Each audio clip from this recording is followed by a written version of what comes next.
Good afternoon, BTT members. Thank you for joining me for yet another live stream. We have some very interesting stories to discuss today, although the first one actually involves a spoiler, which I'm a little bit nervous about for starting the stream with. I might move that to the third story of the day. I think that's what I'm going to do, because has anyone here not seen Avengers Endgame? Let me ask that. Has anyone, I have to wait for you guys to catch up to me.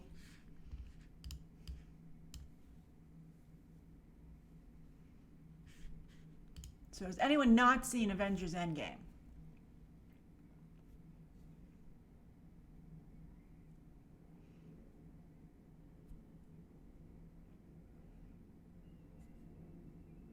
Six times to movie lover? You work at a movie theater.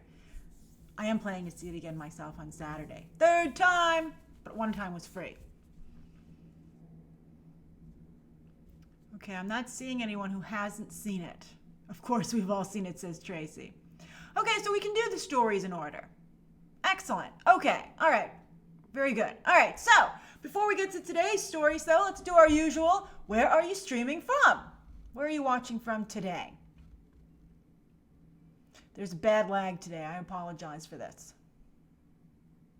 Marco, I like that. You lived it. I love it.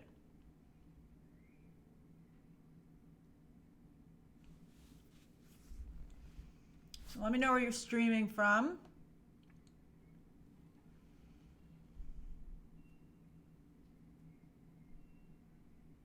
Anna Ruda is from Leeds, with M&Ms and popcorn and iced tea. That's delightful. That's my favorite. I love M&Ms and popcorn. So good. Roman stayed home from school in Boston. I hope you're just playing hooky. I hope you're not sick. Let's see here. Vanderson Valley says, under a tornado watch deep in the heart of Texas. That's a great song. Be careful. Casey is studying for finals in Lynchburg, Virginia. Jan is in Brazil. Let's see here.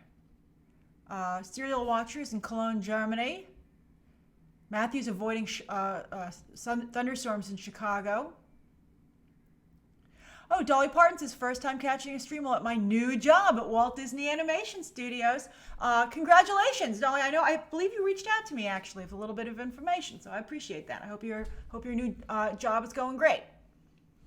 Let's see here. Santa Claus is watching from New Hampshire. Sainterman literally just woke up for work in Melbourne, Australia. Good morning. Quinspirations is watching BTT and It's Always Sunny in Philadelphia simultaneously. Okay, I love it. Talk about a mix like M&Ms and popcorn. I will be the M&M. Well, maybe the popcorn, I guess, because movies. All right. Ariad is currently writing an essay in London. Oh, and Abigail's also in London. And a movie lover is eating shawarma in Vancouver. Oh, yes, Devon, I did see the Child's Play poster where he killed Woody. Oh, maybe that should have been one of the stories that I covered. I forgot about it when I was putting my episode today. I thought that was hilarious. I wonder what Disney will do. I wouldn't be surprised if Disney may be sued to get that poster taken down. Or maybe they'll just be like, we're going to crush you at the box office, so nice try. I thought that was a little bit too aggressive, quite frankly. But we'll see how it works out for Child's Play. It certainly got them some attention today. It was a little underhanded, and if I were Disney, I would probably be conflicted as to whether or not that was going too far. All right, everybody. Now, this is just one more reminder that this is going to be a slightly spoilery conversation about Avengers Endgame, just to be able to cover this story. If you have not seen Avengers Endgame, I would maybe recommend putting this on mute until you see the next red square light up. Okay? So here we go. All right, so the Hollywood Reporter today, sometimes they really do a great job with some of their investigative articles. And they had a really great one today about Marvel paydays. It's a top article on the site, especially after the box office, the historic box office. You wonder where all that money goes. Most of it goes into Mickey Mouse's wallet, but a lot of it also goes into Robert Downey Jr.'s, apparently. Basically, he's always had a very special relationship with Marvel. In fact, it was reported that, when they were filming the Avengers movie, he was like, what are you going to do with that Avengers A, the big A? And Kevin Feige's like, I'm not sure. And Robert Downey Jr. was like, I kind of like it. And Kevin Feige actually gifted it to him. And there's an Avengers A at Robert Downey Jr.'s offices that he operates with his wife, Susan Downey, who's a producer, who he actually met on a film that she was producing along with Joel Silver for Gothica, the film Gothica. But anyway, so he's always made a ridiculous amount of money. He did kickstart the universe, and his star power was, Robert Downey Jr.'s star power was very influential for getting the MCU started off with a bang. Not only was he perfectly cast because of his, he's a perfect fit with Tony Stark, not just his personality, but also his history, very similar to Tony Stark. But also, he was Oscar nominated for, of course, Chaplin. And he would be Oscar nominated again just 1 year later after the first Iron Man came out for Tropic Thunder. So, he's a prestigious actor for sure. So because of that, he's always gotten more money. And he's really had a very, even though he'd kind of ruined the career a little bit, for a while there, he's still, I think, like one of the biggest, certainly the biggest star in Marvel in a lead role. So, you can understand why he gets paid so much. And this article revealed that it's rumored around town for Infinity War, he was paid $75 million in total, just for that one movie. But that's because he has back-end participation. For instance, Harrison Ford on Indiana Jones 4, a movie to which he is equally vital, he got $60 million.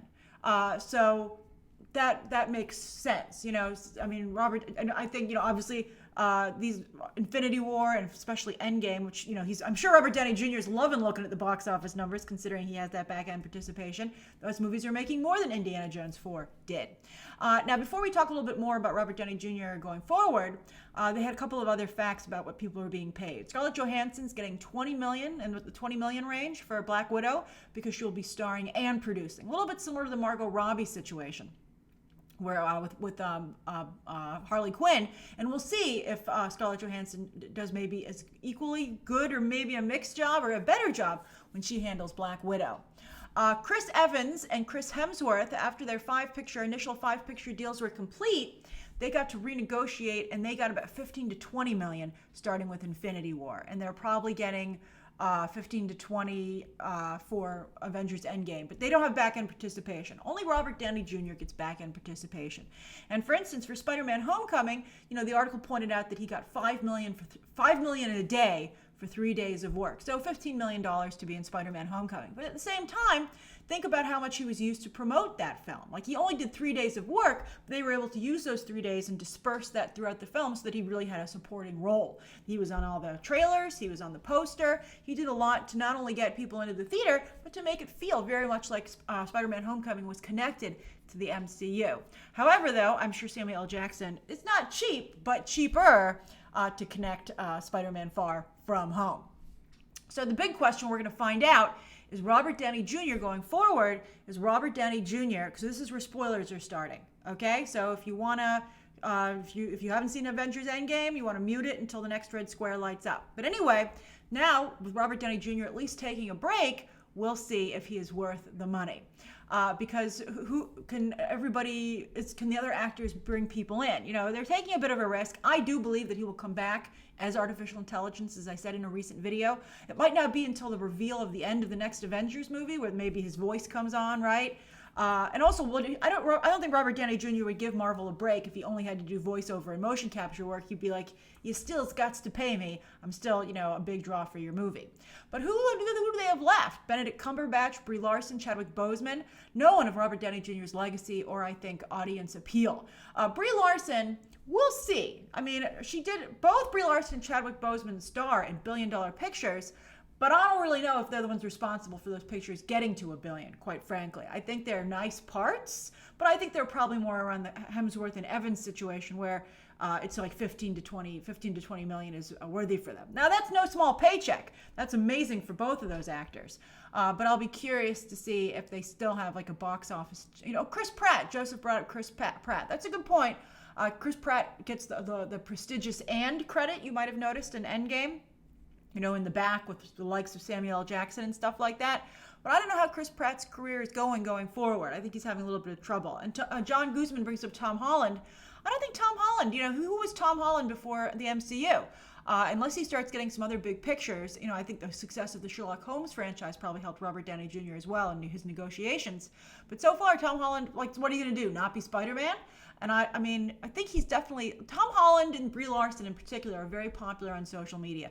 So maybe they can use that to help them in their negotiations. But Chris Evans is incredibly popular on social media, and he still only got 15 to 20. So I don't know if back-end deals will ever be in play again in the MCU. So maybe it just got a heck of a lot cheaper. But if the box office numbers are a little softer, maybe they'll start giving back-end to people. Maybe Chris Pratt could maybe negotiate back-end. I could see that if his career was stronger right now. I think he's kind of hurt himself a lot in many ways. So I don't really know if I would give Chris Pratt any back end, to be honest with you.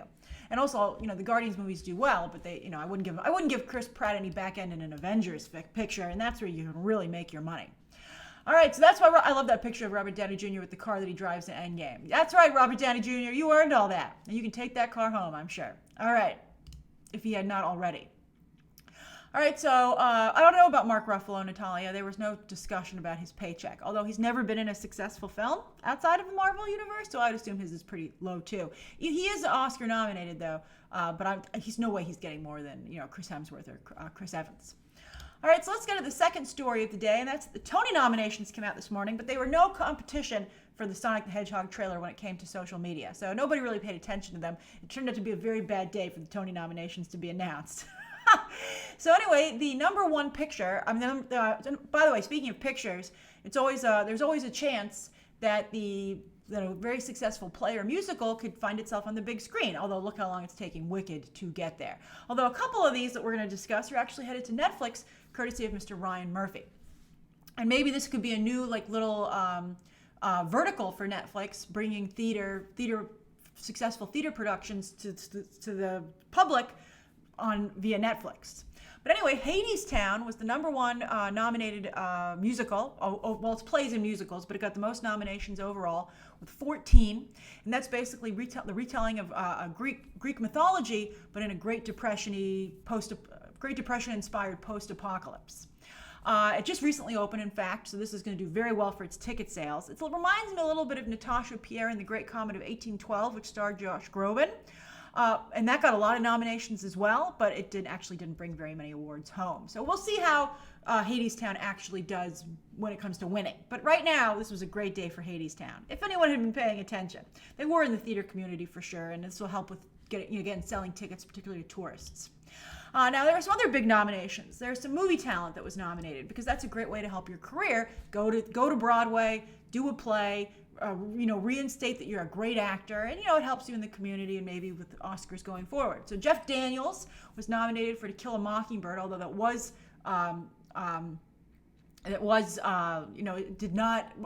snubbed.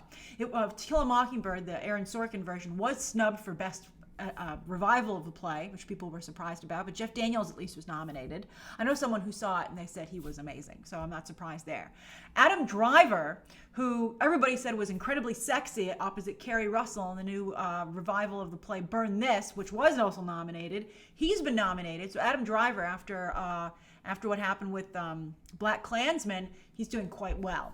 I think he's starting to craft his post-Star Wars career, which I think is important. Annette Bening was nominated for the revival of All My Sons. Beetlejuice, which is now a play or a musical, actually received a number of nominations. And then there are two LGBT musicals and plays that were nominated and that Ryan Murphy is bringing to Netflix. The first is The Prom. You might have recalled that they did a number at the Macy's Thanksgiving Day Parade this year, which involved a same-sex kiss. And there was some controversy over it, but it was a very big deal. And so The Prom continues to get headlines, and it was nominated for a number of Tonys today.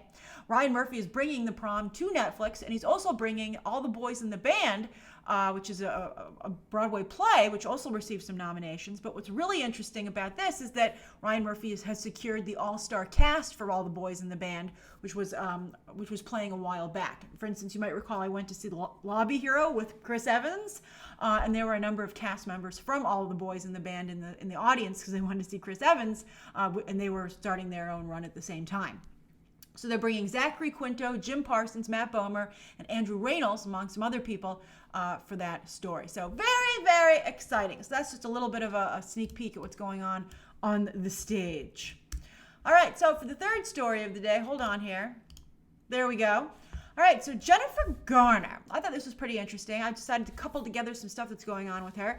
Maybe she's trying to have a bit of a comeback. She's had a very difficult time in her personal life lately, but it's one of the benefits of maybe getting so much publicity for it, or what's going on with Ben Affleck, is that it has made her look very good. For instance, even though they're divorced and their relationship is over, although she's moved on very successfully,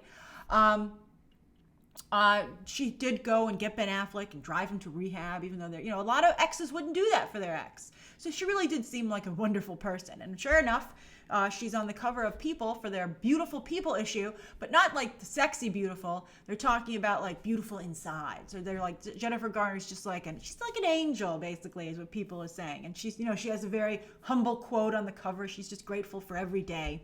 So, good for her.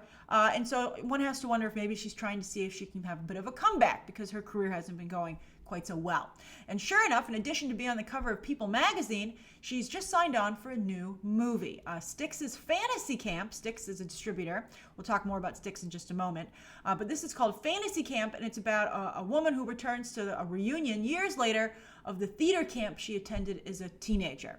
Now, I don't like theater camp stuff like that, so it sounds a little painful to me, but I'm very happy about the fact that it's from Abby Cohn and Mark Silverstein. They're a writing duo, very talented.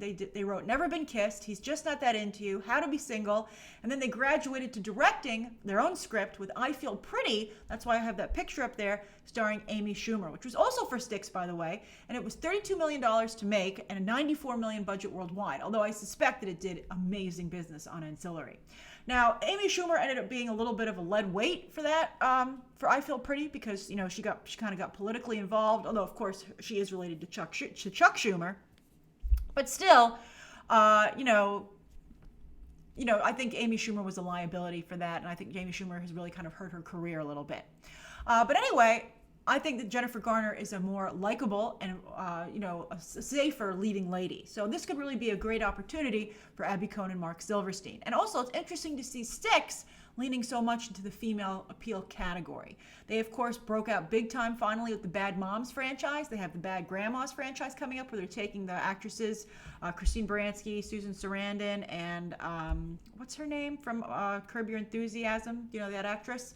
They're going to have their own spin-off movie, which I think is a very good idea. Then they just had Jennifer Lopez's second act, which did, I think, also did similar business, around $90 million worldwide, as to I Feel Pretty. And then, of course, we recently talked about them doing a new Jennifer Lopez movie opposite Owen Wilson. So Styx, Joseph, I think they're not, Cheryl Hines. Styx isn't a financial success. They're not a huge distributor, but I think they found like their sweet spot, and they're doing, I'm sure, very well in the ancillary market. So it just goes to show you don't have to be huge. You don't have to be a heavyweight like Disney to be running in the black, in terms of instead of being in the red. All right, so those are the three stories of the day, and I'm curious. It's 4:24. I'm afraid I have to kind of be out of here at 4:30, so we will do 6 minutes of interaction today. I apologize. I started a little bit late, but I'll try and make it up to you tomorrow during tomorrow's stream. All right, so anything that you want to ask me till 4:30.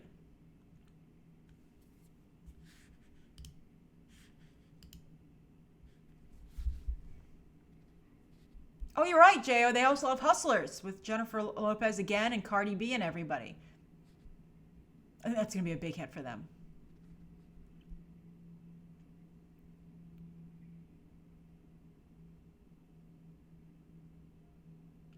David San Juan says, now with Disney owning Avatar, do you think it's going to become a cinematic universe beyond the next sequels? Well, I mean, they have 4 more movies coming, so that's already creating a cinematic universe. Let's see how the next Avatar does and if it actually comes out when they say it's going to come out. Let's see here. Mystery Machine, I hope you feel better. Sainterman says, who is your favorite Pokemon in Detective Pikachu? The embargo, they moved it up to Thursday night at 9:30 p.m. My favorite, Detective Pikachu for sure. He was adorable. Kyle, I did see the new Wonder Woman picture. I thought it was a little lifetimey. I'm very worried about that movie. Let's see here. Pete says, Grace, is there any movie that can generate any fun excitement after Endgame this year? Yeah, Star Wars. Hopefully, that's the idea. But maybe also Hobbs and Shaw, but not like Avengers level. Toy Story 4, maybe. There's a Toy Story 4 sneak peek on Thursday night as well on television. I'll cover that on Friday. Did John Cena join Fast and Furious 9? Did he actually, or is that just like an idea? Let me see.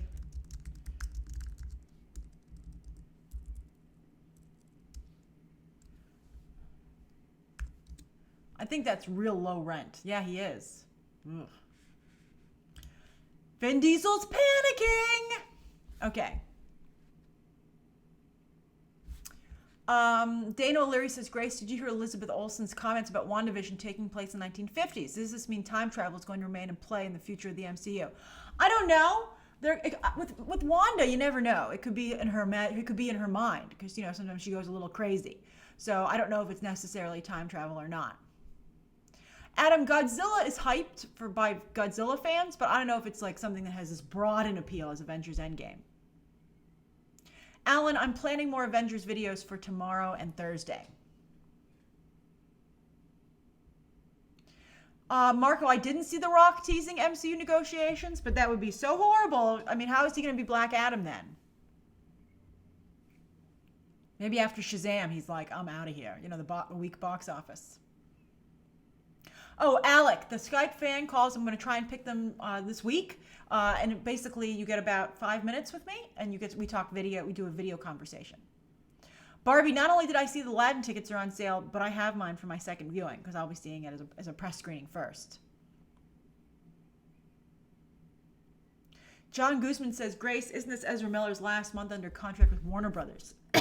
I think he's probably already fired and it just hasn't been made public because, I think we would have heard about that script by now if they would decided to go with it. Redeem says Detective Pikachu $1 billion. I'd be surprised. I wouldn't be shocked. I think it's going to be very strong. I would say Detective Pikachu may be more around Deadpool in the 700 million range, but let's see how much China likes it.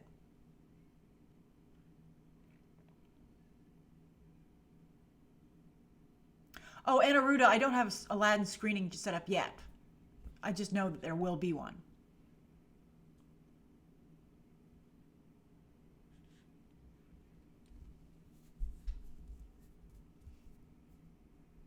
So let's see here. Ari Yad says, why was Cate Blanchett only used for one movie? Yeah, I think that's pretty ridiculous too, but hopefully she will come back. I think it also just has to do with Cate Blanchett's availability and whether or not she's willing to do more Marvel movies. Some of the appeal might have been that it was a one-off. Also, of course, Taika Waititi is from Australia, and so is Cate Blanchett. So I'm sure that's how he was able to partially help persuade her to do it. Gabriel, I think Tika Sumpter, I don't know about her for Storm. I think she's certainly very beautiful, but I feel like I think she has the regalness that you would want for Storm. But I mean, come on. I mean, she's starring opposite James Marsden in the Sonic movie. I don't know if really Kevin Feige would want that anywhere near the MCU.